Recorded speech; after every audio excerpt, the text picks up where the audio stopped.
Okay, so I think we're going to go ahead and get started. We just have a point here. We've heard, and we just thank you all for doing this, and we're so sorry that you have to do this.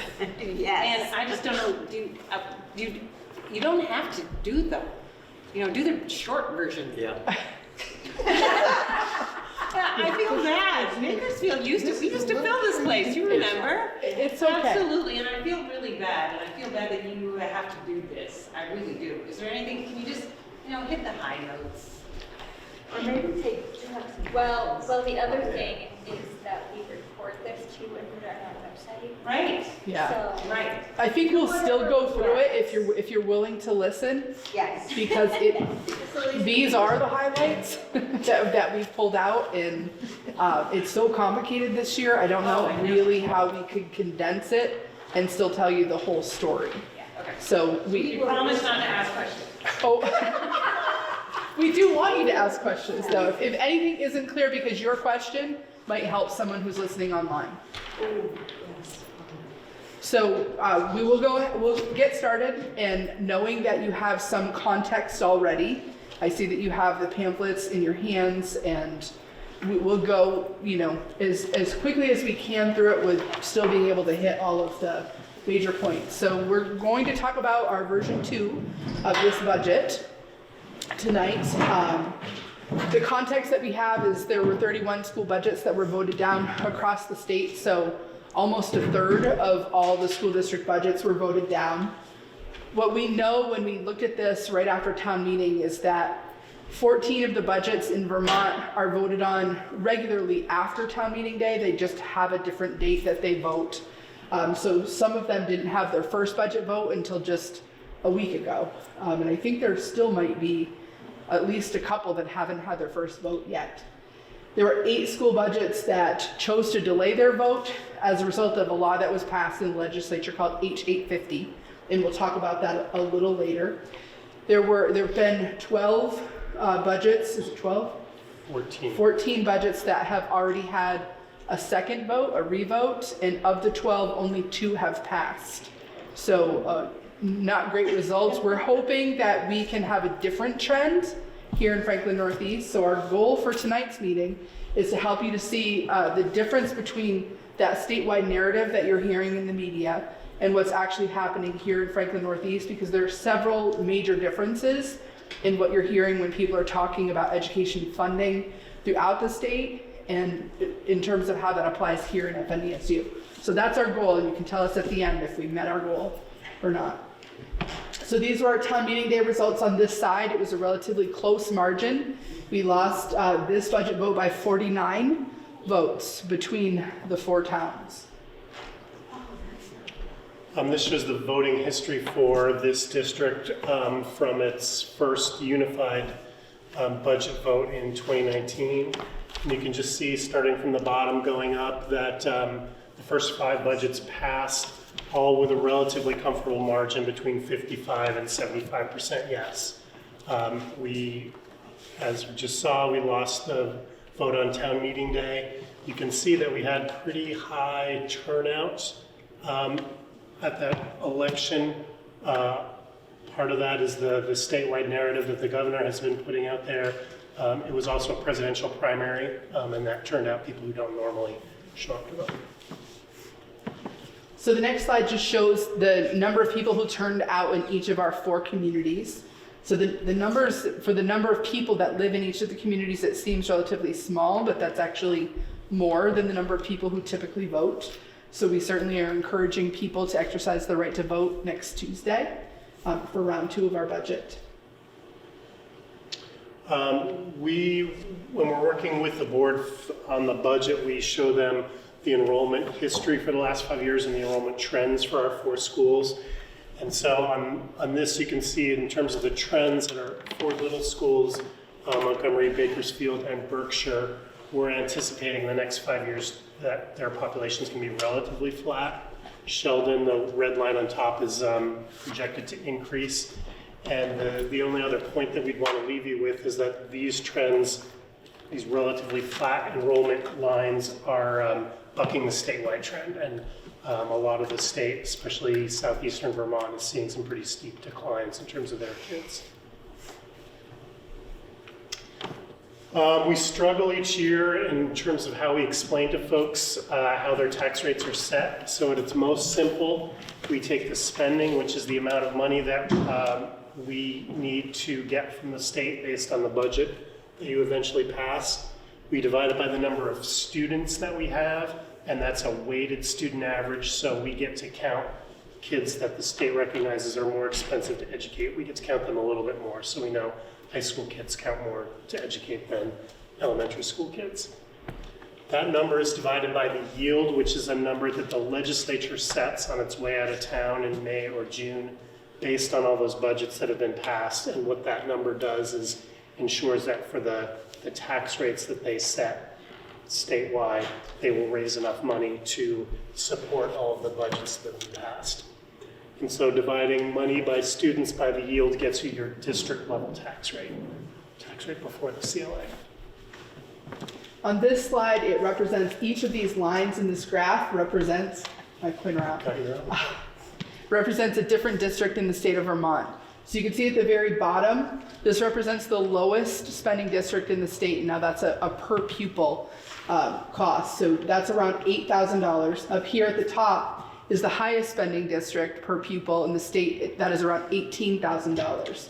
So you can see all these lines in red here. They represent our counterparts throughout Franklin County and where their per pupil spending lands on this comparison data chart. Right here, this black line is the statewide average of per pupil spending, and that is, made my font a little too small to see. That is 12,941. The second black line here represents the Franklin County average per pupil spending, which is 12,319. Down here near the bottom, right here is the Enosburg-Richford district, which is 10,502, and below that is the NMV, this district with our 4 towns at $9,970 per pupil. So this is data that's reflective of this school year that we're in. So right now in Franklin Northeast, we have 2 districts. One is the 12th lowest spending in the state. The other is the 18th lowest spending district in the state. So on this next slide, it's really the same data on the left side of the screen, right here. That's this year's data. So that's really taking the lowest 20 districts in that visual that I just showed you. And here we are at number 12 and number 18. With the budgets that we currently have proposed and what we know about the budgets that are being proposed in other districts throughout the state, either past budgets or where they are at this point in time and what they've warned. For next year, we're proposed to drop, NMV will drop to the 10th lowest spending district in the state, and the Enosburg-Richford district will actually drop to the 9th lowest. So they drop below the NMV in terms of their per pupil spending. What's interesting to note in this data point is that there are actually 4 districts that fall below our 2 districts, and those are Ira, Holland, Stratton, and Morgan, and those are 4 of the communities that fall in here. And they actually don't operate schools. They're non-operating districts. So they tuition all of their students out. So really, when you take that away, we are the 5th and 6th lowest spending districts that operate schools in the state of Vermont. Part of the statewide narrative has been around Act 127, which is a law that's going into effect on July 1st. In Vermont, we have a constitutional guarantee to equal access to funding so that you are going to be taxed based on the budgets you pass rather than based on the grand list in your town. And that's something that we've been operating under since 2000 after the Brigham decision of 97. The way that we do that in Vermont, as I tipped before, is that we will weight different students differently. High school students cost more to educate than elementary school students, so districts that have a lot of high school students get to count a little bit more there. We know that kids who don't hear English spoken at home cost more to educate than kids who do. Act 60 put those in place in 2000, but when they created those weights, they didn't really do any dig into the data to figure out how much more one of these kids costs than another one. So Act 127 was put into place to correct that, and they hired, the legislature hired UVM to do a pretty in-depth study. And so although the underlying formula didn't change, those weights changed pretty radically. Districts like ours really saw a benefit from that. The amount of money or the amount of extra students you get to count for communities that have high poverty levels went up pretty significantly. That's helped us. They created some categories like sparse population. So if you have a relatively sparse population, you got to count more kids because it costs more to move them around the district.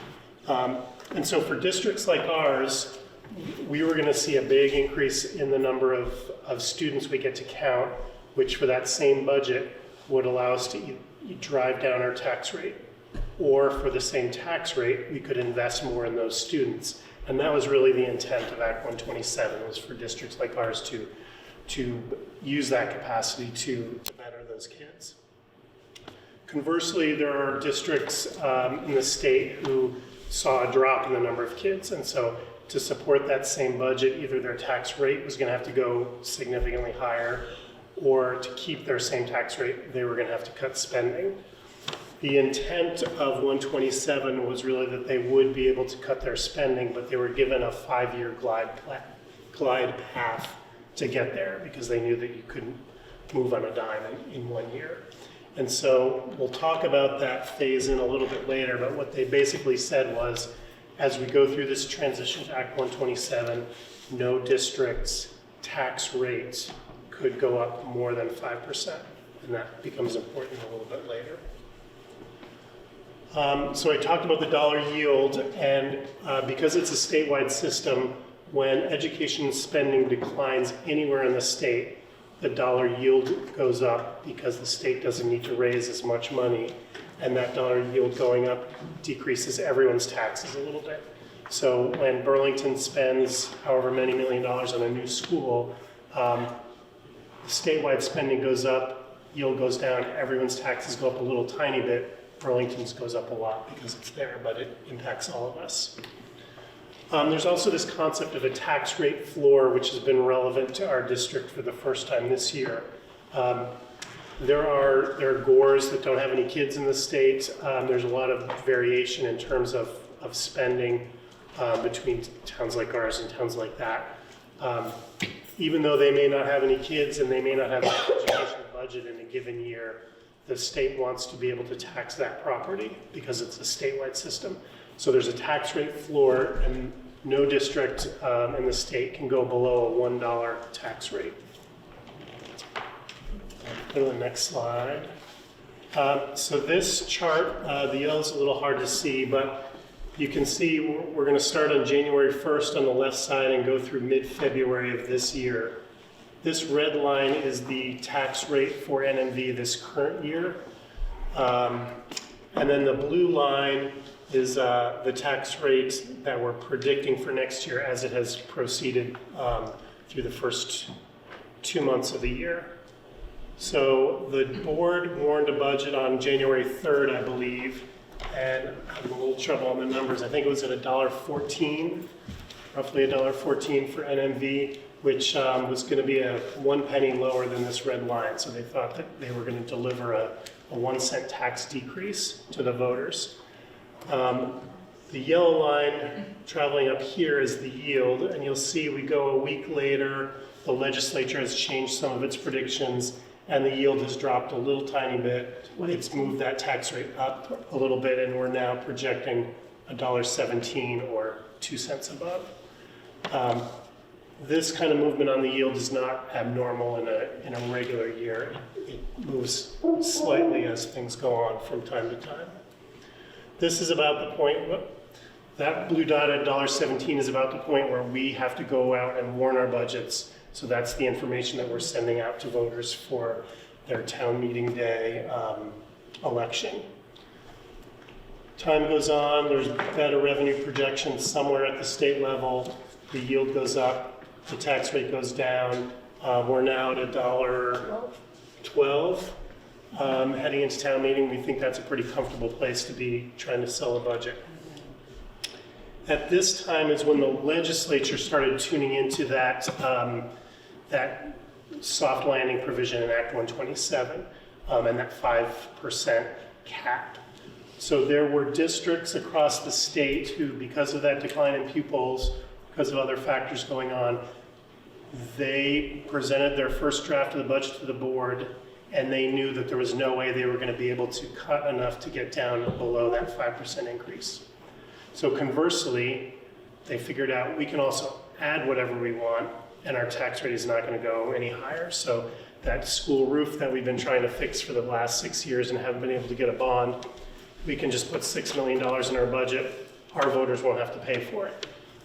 We can put money in a capital reserve fund, and we can fix some of the other issues we have with our buildings down the road, and our taxpayers won't have to pay for it. The problem with that is that we have a statewide system, and the money has to be raised from somewhere, and so that money was going to be raised from districts like ours that were nowhere near the cap. They went out and they asked districts what they were proposing now for the budget. When they figured that out, the yield rate tanked and our tax rate shot up. So we would have been, if we weren't capped, at around $1.50 and change. They acted pretty quickly, and I'll give them credit for that. The bill that Lynn mentioned earlier, H850, they pushed through the legislature. They changed that transition, so those districts were getting a transition, but it was based on the pennies off of their tax rate. So any of that additional spending, they would have to pay for locally. As part of H850, they also gave districts the provision to pull back their budget votes, even if voting had started. And that was in direct response to them knowing that there was this additional money out there and that there were some districts who might want to rewarn the budget, pull some of that money out before they go to their voters. And again, because we have a statewide system, them pulling that money out of their budgets helps everyone. So once that passed and it looked like the governor was going to sign it, the projected yield rate shot back up, and now our tax rate has dropped, and going into town meeting day, we thought we were going to be at about $1.15, $1.10. So a few cents below the FY24, the current year budget. This is just showing the history of the tax rate in NMV. So the first 2 years, a small increase, but a relatively flat tax rate. Then we had 2 years of pretty steep declines. This was largely in part due to the real estate market heating up and the statewide grand list becoming so strong. And then as we go into this round 2 of the projected budget, at the moment, with our estimate for the yield, we think we're going to be at about $1.05. We had talked about the dollar floor, and so this is that line right at the bottom of the chart that we are bumping up to. When we were having discussions with both boards about what to cut and what we knew was changing in terms of the legislature and where they might end up, for the first time we had to be pretty sensitive to them with that dollar floor, because we could be in a position where we cut enough or the legislature increases the yield enough that that tax rate falls below $1. That tax rate really should be 96. We're still going to pay $1 on our residential rates. And so we're, in essence, leaving money on the table, sending money back to other districts, cutting programs that we didn't need to because it's not impacting our tax rate. We've been talking about district level tax rates. Those are impacted by the CLA, which is different for each of the 4 towns. The state recognizes that the grand list in Berkshire might be more accurate or less accurate than the grand list in Bakersfield. And so they look at housing sales in each of those towns, and they come up with a number to make that grand list more accurate. If you have a CLA of below 100%, in this example 80%, what that means is that if your house is listed on the grand list at $100,000, it's really worth $125,000. If your CLA for your town is higher than 100%, it really means that maybe that $100,000 house on the grand list is only worth $90,000 on the fair market. And so those rates are meant to equalize the tax burden from one town to the next because you have a single tax rate that otherwise would be applied to some pretty variable property values. Statewide, the CLAs have been falling everywhere, and that's because second homes are selling for a lot more than they have been listed for in the past among the real estate market just in general. And so this black line on this graph, again, is the NMV district-wide tax rate. So the first 5 years is actual, and FY25 is our anticipated tax rate. And then this is how it has moved after the CLA. So it followed pretty closely for the first 2 years, followed for the third year, and then you see even though the district rate is dropping, the post-CLA rate is going up, and that is again because of that hot real estate market. This will be hard to read here, but it's on our website, and I believe it's in the mailer. You can see Bakersfield with a CLA of 74%. That $100,000 house is really worth about $135,000. Whereas in Berkshire, slightly higher CLA, that $100,000 house is worth $129,000. So that'll give you an example of how the CLA moves. In Bakersfield, last year, somebody with a $100,000 house had a tax bill of $1,412 if they didn't get any income sensitivity payments. With the budget that we've proposed and the yield as we anticipate it right now, that would go up to $1,426, or a $15 increase, about a 1% increase over current taxes. Montgomery would be up 2.5%, Berkshire up 2%, and Sheldon would actually see a 1% decrease because their CLA has not been moving as quickly as the others recently. So when those budgets were voted down, we went back to the drawing board with all three of our boards. And what was consistent from all three of the boards is that they really wanted to prioritize maintaining existing staffing levels. So they made a decision not to reduce the existing staff that we have. We're in a situation where there's a teacher shortage, and we typically struggle to fill some of the positions and often go without some of the positions that are in the budget because we can't get them filled during the year. So the boards did not choose to reduce teachers, but what we will do if this budget is not approved is we'll go back and look at which positions have not been filled in each of the districts and in the supervisory union, and then we'll make a determination when the board looks at this as to whether or not we will go forward and fill those, or if we will hold and try to do some sort of reassignment or reshuffle with the staff that we have within each of those districts. The other piece is they really prioritize student programming. So they didn't want to cut any of the classes or programs that we currently offer. There was one exception to that, and that was our FNESU Flexible Pathways Academy. So we have had a fully virtual option for students in FNESU since 2020. And the number of students who've been accessing that program has declined over the years. So the FNESU board made the decision to no longer offer that to our K through 6 students. So that was a programming cut for 10 of the students that program was serving.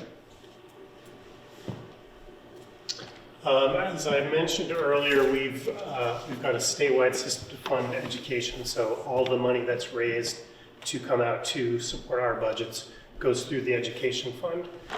This current year that we're in, about a quarter of that comes from residential property tax that's paid in our districts, and that is after any income sensitivity payments have been applied. Non-residential property tax is the biggest chunk of the pie. It's about 39%. And then there's a bunch of other sources, primarily sales tax, but there's some rooms and meals tax that goes in there, lottery, Medicaid, and a few other teeny tiny, pretty narrow taxes that flow into the ed fund. In terms of where the money comes from specifically to our district, if you look at this quarter section of the pie in those dark colors, that is what's raised from residential property tax. This first slice is from Bakersfield, Berkshire, Montgomery, Sheldon, and then there's a dark red slice here, which is tax that is raised on residential property from somewhere else in the state. So again, all that money goes into the ed fund, and we're getting more than we're putting in from our 4 communities. Same is true on the non-residential. A little bit bigger of a chunk of non-residential tax comes from elsewhere in the state, probably because our grand list is more residential than non-residential up here. And then again, hard to see here, but that remaining roughly third is from those other taxes that are raised everywhere, sales and meals, lottery, Medicaid. And the reason that we're putting up this and showing this to folks is that certainly people in my town in Montgomery, people in Bakersfield have mentioned it as well, feel like that there's more money that are raised in our towns than we're spending in our towns, and that they're supporting the ed fund. And that really hasn't been true since 2000 and Act 60.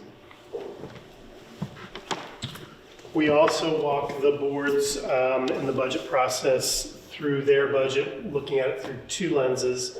This first one is what we buy, and so the right half is what we spend on our people, salaries, health insurance, and other benefits.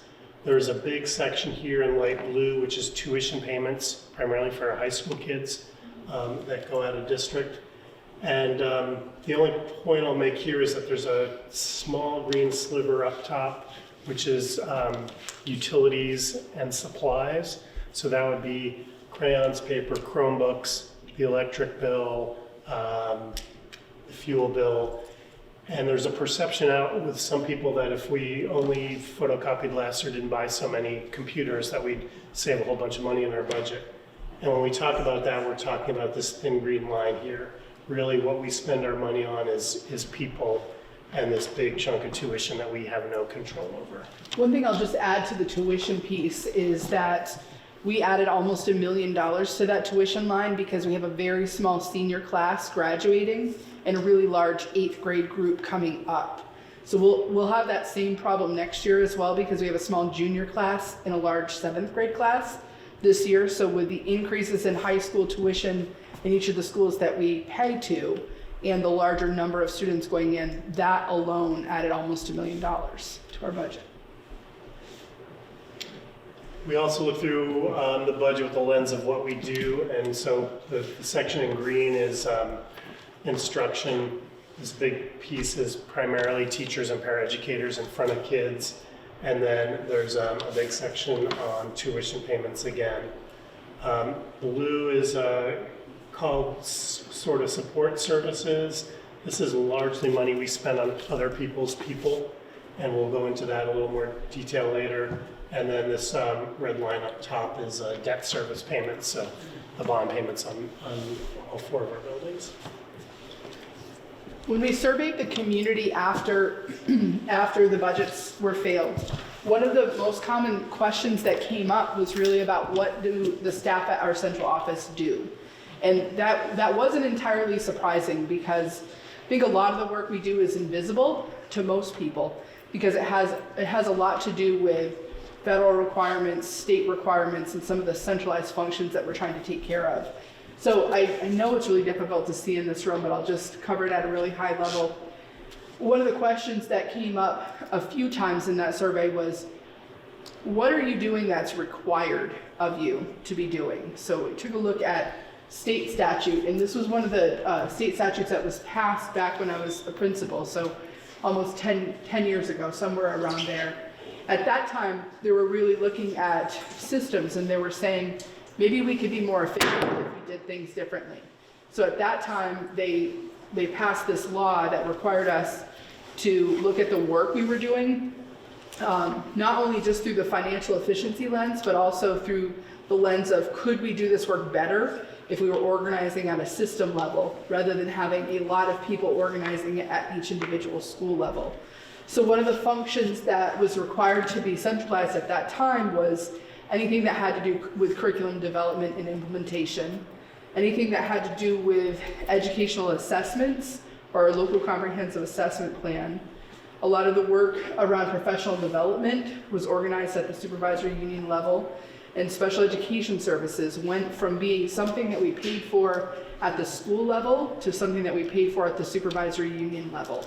So all of our special educators at that time, like here in Bakersfield, they went from being a Bakersfield employee to being an FNESU employee at the time. The other piece was student transportation, and the theory behind that was we should be able to negotiate a better transportation contract if we could do it for 5 towns rather than having each of the 5 towns negotiate that contract individually. Anything that had to do with financial management or policy development, that all went from, some of that was happening at the district level or at the single district level, and we had several policy manuals, several policies that were specific to towns, and those ended up coming to the supervisory union. Coordination of outside services also was shifted to the supervisory union level, along with anything related to data management and reporting and community engagement. Another law was passed probably 4 years ago, and that law was called Act 173. Just lost it on my slide here. This was a law that has been driving much of the work we've been doing in Franklin Northeast for at least the last 4 years. And a lot of this work, I know there's jargon in education, there are a lot of acronyms, and there are a lot of things we talk about that most people really don't know what we mean when we say it. In simplest terms, this law was intended for us to be able to really look at the system that supports our students. So looking at it from how we provide the instruction in the classroom and how we ensure that all students have access to learning at that level. And then what do we do within our system when students need more time and intervention? So what do we do at that level? What do we do when students need something even more than that? They might need a special plan. And then how do we organize that when they get to the IEP level and when they need something totally different? So a lot of the work has really been focused on that. In this law, there were special ed rule changes that had a pretty big impact on how we support students. There was more around data collection analysis, professional development, family community engagement. There was some work around transition planning, equity and inclusion, and compliance with state and federal laws. There's another document that I didn't put in here, but we've been trying to think about what are some of the things that we do that are in federal law? What are some of the things that we do that are in state law? And then what are some of the things we're doing because we can be more efficient in doing it and we can take it off the principal's plate? I will tell you, when I was a principal, I made a lot of decisions around boilers and water systems that I didn't really have any business making those decisions because I wasn't trained to know what's the right kind of boiler to put in a building. So we have a facilities director now, and that has proved to be really beneficial for us because not only are, no offense to our principal in the room, she's wonderful, but Rhoda doesn't know what Vern, our facilities director, knows about boilers and water and electricity and those things. So he's really doing a tremendous job. That is getting us more efficiency across all of our buildings, and we're able to accelerate the maintenance that we're doing in our buildings because we made that shift. And more importantly, one of the lenses we use when we think about what are the tasks the central office is doing and holding, it's about taking things off Rhoda's plate and her teacher's plate. So if it's something that we can do efficiently from our space and not let any of it hit the school, we'll take that on, because what we really want is Rhoda not having to be stuck in her office focusing on the management tasks.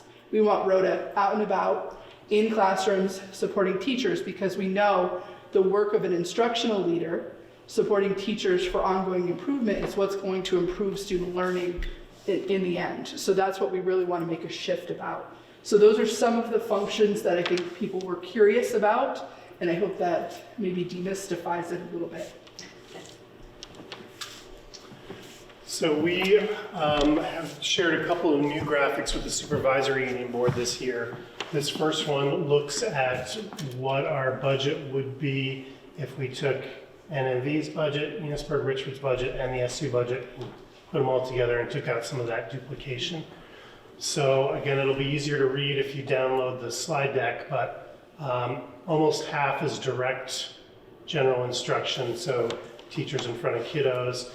There's now a big slice for special education, which has to live at the supervisory union. Littler slices for vocational education, athletics, co-curricular. Then we get into some of the support services. So student support would be guidance, counselors, nurses. Instructional support would be librarians. There's some technology there and some teacher training there. General administration is the superintendent's office. It's also the legal fees that we pay, the district-wide insurance that we pay, the cost of audits, things like that. There's a section for school administration, which now is primarily our 9 principals, their assistants, and their budgets to run those buildings. So thin orange line here, central services. I live there with the other people in the finance department. Human resources is in there. There's some district-wide technology as well. We get to buildings and grounds. This is now taking care of 9 buildings, cleaning them and maintaining them. Good size section for transportation, food service, and then this last other, which is again that primarily the bond payments on the buildings. We also took a look just at the supervisory union budget, so just the section that we control. And we tried to split it out in terms of where we're spending that money. So there's a big section here, roughly a third, that we can tie directly to different schools. So we know where our special educators are going to be the next year. We know where our school psychologists are going to be the next year. Some of those parent educators we have at the supervisory union level. We don't do that for food service, which is a big chunk of our budget. We don't do that for transportation, which is another big chunk of our budget. Just doesn't make a lot of sense to divide that out. That leaves roughly a third of the central office budget that we don't have split out. Some of that are folks like Lynn and I who aren't tied to a specific building, so we don't try to parcel our time out. It's also our English language learner teachers, because we don't know where those kiddos are going to show up next year, so we can't say, you know, person X is going to spend 1 day a week in Bakersfield. Similar with those instructional coaches that Lynn talked about a little bit earlier. We don't know where our new teachers are going to show up when we're budgeting 9 months in advance. And so we haven't split those up, even though those folks are actually spending their time in schools. What's that, alternative programs? Yeah, not only the schools, the individual schools on there, but also our 2 alternative programs, which are both housed in Enosburg, and they've been a real success story in terms of allowing us to pull some of those students back from out-of-district placements in Lamoille County, Chittenden County. So when the budgets failed, we decided to take a look at the voter checklist to have it be a tool that we could use to help us determine our communication plan.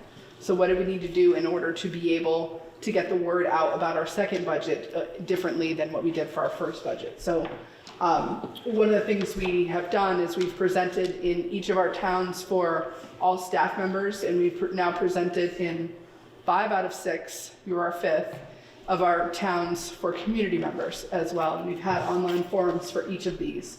So the ways that community members can help is by coming out and attending these meetings, listening virtually online, or watching the recordings that we post to our FNESU page. So I think being informed is the most important part, because if you were to just listen to what you're hearing in the media, I can imagine that you would have much reservation about our school budgets.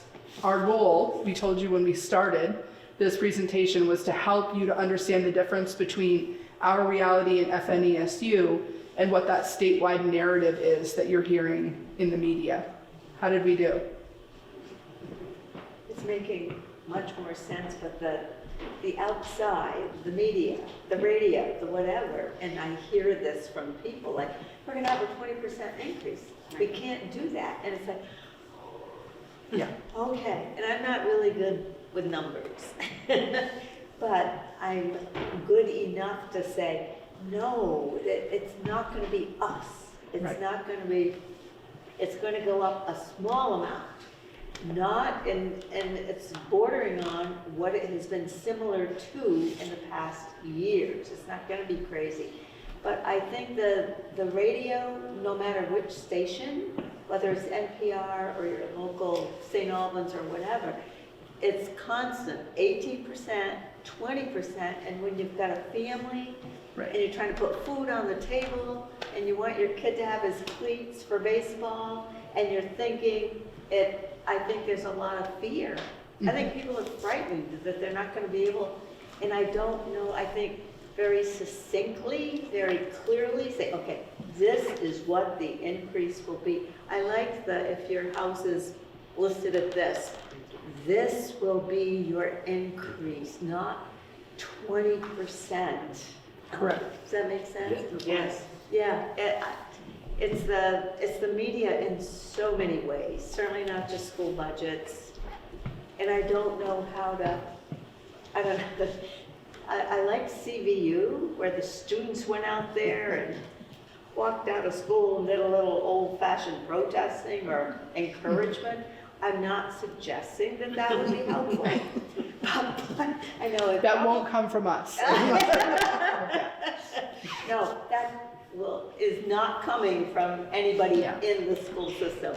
But for those old hippie types from years ago, it's like, and I don't think that necessarily turned it over, because you're talking Shelburne, Huntington, you're talking the towns with a lot of money to start with. But somehow, I don't know whether leaflets to go home that, listen, folks, you live in this, your taxes last year were this, with this budget passing, your taxes this year will be, it just, I call it nuts and bolts, just really simple, succinct, and I mean, we see the results of school in the children. And I've never been my kid, your kid. These are kids, they all need an education. They all need to, you see them on their bikes, you see them running around, you see, that's our product. Right. Mom, Dad, this is how much your taxes will go up. Look at the kid who brought this to you, that's our product. That's our kid.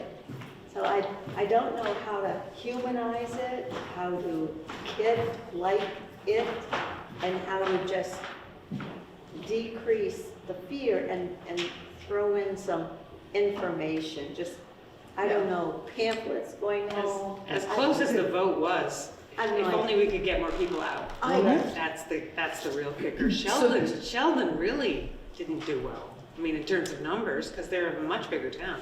Yes. And students than we are. Did they do better at their informational meeting than we did? I will tell you, it is difficult to get large numbers. We did have a meeting last night that I think was our most well-attended meeting in Enosburg, but it's difficult. Yeah. I feel like it's always been difficult to engage the community, and I think since the pandemic, Right. it's more difficult than it's ever been to get people to come out. We've tried to communicate very differently this time than we have in the past. We're back on Front Porch Forum.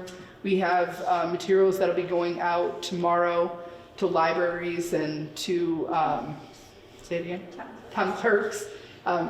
We have posts all over social media. Our website is really well informed. You came with those today. I hope they were in your mailbox. I hope that was our effort as being as succinct as possible.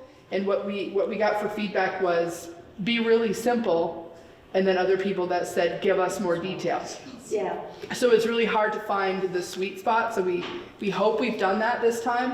What we do hope is that you'll take the time to vote, and when you hear friends and neighbors talking about this, maybe you can encourage them to take a look at the pamphlet that came in their mailbox, or to watch one of these videos online, or to call a board member, or ask one of you what you learned.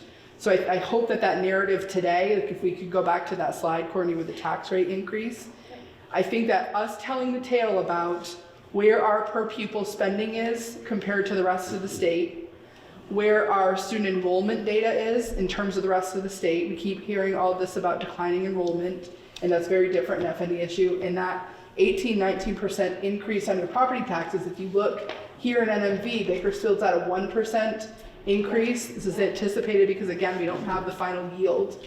Berkshire's at a 2% increase. Montgomery's at 2.5%. And we're delivering a budget in Sheldon that is a 1% decrease from last year.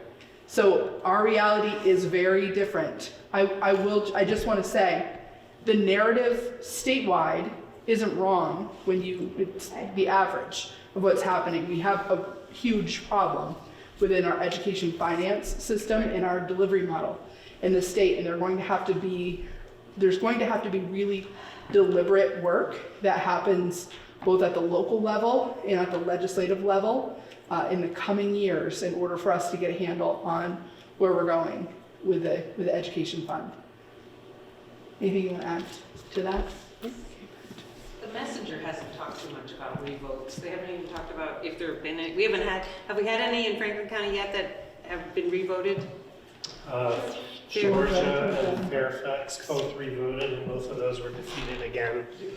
Maple Run's passed the first time. Right. And Missisquoi Valley is next week as well for their second vote. The same day as us. One more. There's only one article on this ballot when you pick it up, and it's just looking for authority to spend that money.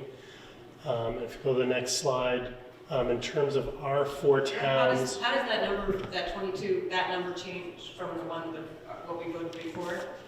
About 300,000 down. It's Okay. 3 to 4, I think. Okay. Yeah, I think that was close. Is that number that Linda's referring to, is that out there? Ron's got the paperwork. But is that It's pretty less. clear? We have slashed this much from the budget? We haven't spent a lot of time talking about what was cut from version 1 to version 2, other than it coming up naturally in these meetings. We did early on, right after the budgets went down, we did a lot of communicating about what was reduced in each of the districts and in the supervisory union. We did not go this mailer. There is still an informational pamphlet, sort of like that mailer, that is the town clerks in the libraries that has that information of what exactly was cut from each of the districts. We put that out pretty immediately after those budget meetings. I'm hoping people see it, because I'm with Linda. Part of me wants more people to come to vote, and the other part of me is also aware that the more people. Which ones? Yes, because there is still that I'm just gonna vote no. It's like, oh my God, don't be dumb. Right. And that's not however helpful. I do appreciate that statement is unhelpful, but it's like, But I think it's part of that is a natural human instinct. If the only thing you know is what you're hearing on TV and on the radio, and the fear that comes, because money is hard, and the fear that comes with that, I do understand that at the human level. Here in FNESU, it would be challenging to see these budgets go down again. We don't have much further that we could go before we hit that tax rate floor, and we're going to be cutting programs without any positive impact on our taxpayers because we are near the bottom already. We can't go below that dollar. That was a big lesson in all of this. In terms of voting locations, they're the same for all 4 of our towns except for Sheldon. Sheldon will be voting at their town clerk's office. They normally vote at the school, but we have school that day. Are there any questions? I think we have 4 or 5 people online as well. Are there any questions either in the room or online? I don't have anything in the chat, but if you had any questions, feel free and either voice them out loud or put them in the chat and I can read them. Any other questions in the room? Hey, just one thing, when we talk to people in the community, to talk about, okay, this is our education budget for the year that is only going up 1% in your tax rate. How much did your gas go up? How much did your food go up? We have really done a lot of work to make sure that that tax rate doesn't do the same thing. Yeah. So, yeah. And then, when we say the one, it's going up 1%, they say, no, everybody's saying it's 18 to 20%. Refer them to a school board member. I mean, Or the flyer. It's Yeah, really clear in the it's nicely flyer. written up, yeah. okay. Because of that. And it went to every house. I mean, I it's, know. You guys did a good job. Any questions? This was the fastest informational meeting we've had. You gave us some encouragement at the start of this meeting. So we hope it was informative, and we certainly thank you for coming out and attending. Thank you.